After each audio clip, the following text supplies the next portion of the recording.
Hi friends, so today when I was watering my orchids, I suddenly see these hundreds and thousands of black ants running out of the orchid pots.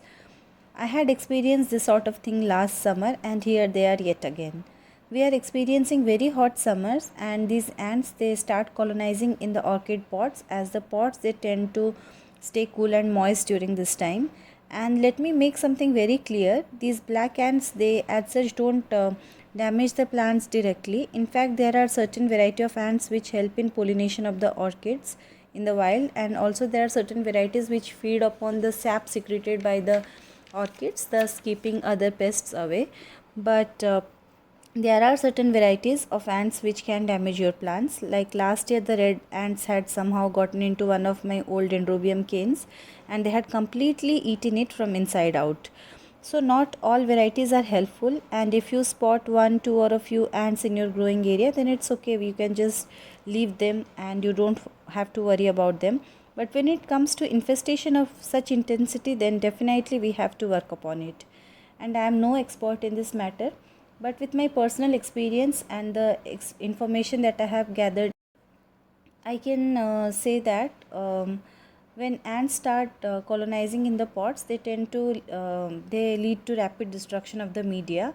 They may actually cause some chemical disturbances in the media, thus leading to damage of the roots. And ant colonies they are known to literally rear aphids. As humans, they rear cattle. Ants like sugar, but they don't like to chew on the orchid leaves or the stems, so they rear aphids and provide them protection. These aphids in turn they graze on the leaves and excrete a sugary substance called as honeydew, which the ants feed. And so I don't know. Don't want all this happening. I have checked. I don't have any aphids yet, so I will take care of the ants before things get out of hand. I have already flushed the pots with water that resulted in the ants running out of them. Next, if you can, then dunk the orchid pot inside a bucket of water. This will result in complete flushing out of the ants, as the water will enter everywhere, even the small air pockets where the ants reside, thus driving them out. But I can't do that as I had recently potted this one and the roots have not yet grown into the media. So once I dip it in water, the whole lightweight charcoal and leca they will start floating up and the plant roots will be disturbed. So I can't do this. We can do this for well established old orchids. Now next comes chemical baits and commercially available ant traps that I currently can't get because of the lockdown. So I will be using diatomaceous earth that I use for my succulents and other plants which are infested with ants or other pests or have any other pest problems. Diatomaceous earth is the powdered sedimentary deposit formed by the fossils of diatoms. This is rich in silica and it's food grade, so it's safe for humans and pets. But they what they do is that they act like microscopic shards of glass, like razor blade sort of thing, which cuts open the exoskeleton or the skin of the outer covering of the insects and thus causing them to die. For heavy infestation like this, I simply dust the plants and around the pots with this diatomaceous earth. This is actually a bit too much, but I don't have a duster, so I am just roughly dropping it around. What we want is a uniform thin layer of the diatomaceous earth dust. I am applying it roughly. A bit too much won't be harmful, but we have to be very careful. Make sure to cover your mouth, nose and eyes while dusting, as inhaling the fine dust can be harmful to lungs. Diatomaceous earth works only when it's bone dry and it will get washed off with watering, so I might have to reapply it again.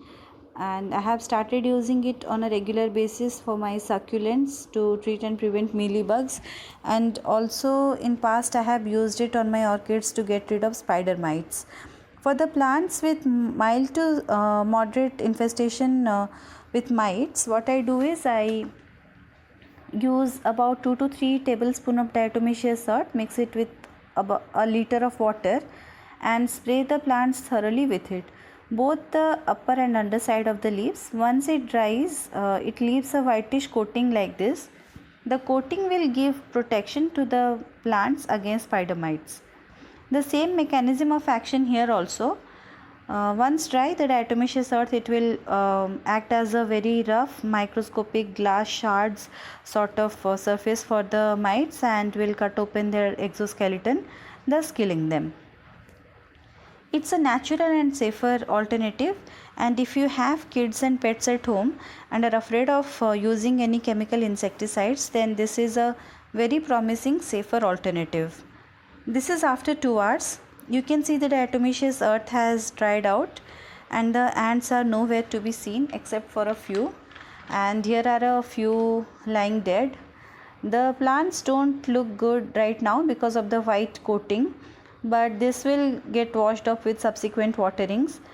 So this doesn't bother me much. If it bothers you, then it's not for you, because we have to leave it on for a few days at least. For it to work properly, we have to leave it for at least 8 to 10 days, and we might have to reapply it, and but the effect will be prolonged this way.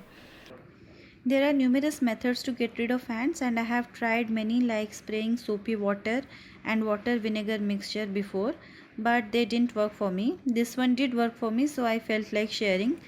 This too is not a permanent treatment unless you use it on a regular basis.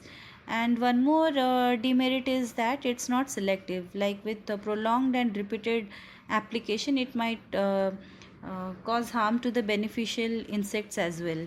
So we have to be careful. I hope you find this video useful, and if you did, then please like and subscribe to my channel. Thanks for watching. Bye bye.